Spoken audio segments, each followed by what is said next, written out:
नमस्कार, मी प्रमिला झांबरे।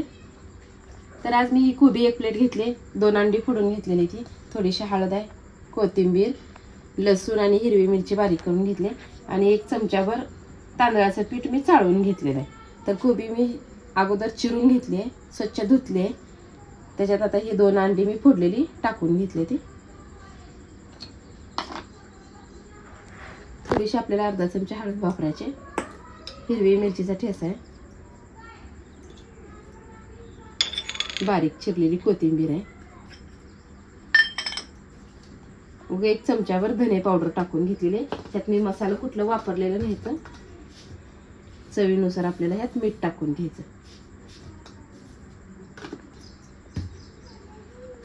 आता छान असं हे मिक्स करते।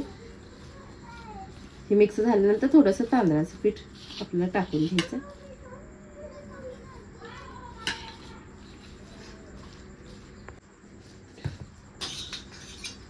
तर मी छान असं मिक्स केले।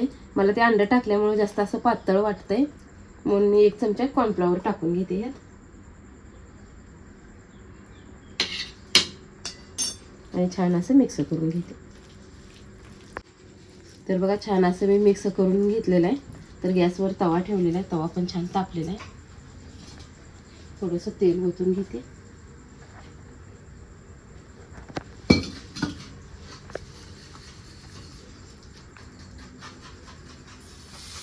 आता हे आपल्याला कशा आकारात सोडायचं त्या आकारात सोडायला घेते। हे जास्त घट्ट पण केलेलं नाही, मी थोडंसं 1 चमचावरच कॉर्नफ्लॉवर वापरलेलं आहे।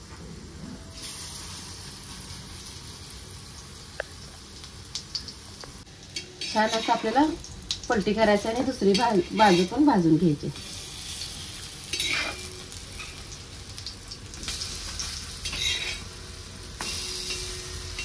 तेलामध्ये जरा घसरायला लागले।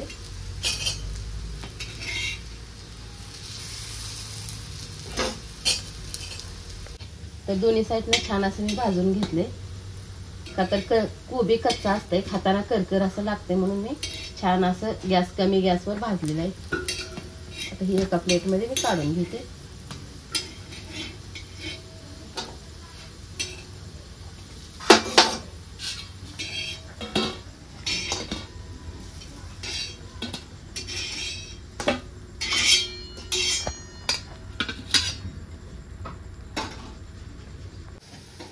तर छान असं ही पण दोन्ही साईडनं भाजून झालेलं आहे। तर 1-5 मिनिट असंच जरी तव्यात ठेवलं तर आणखी कडक होते। तर बघा, कच्ची कोबी आणि 2 अंड्यापासून पोटभर असा नाश्ता तयार झालेला आहे। तर मी ही पण एका प्लेटमध्ये काढून घेते।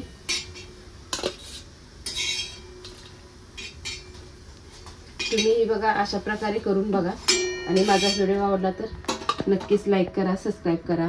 फेसबुकवर बघत असाल तर फॉलो करा।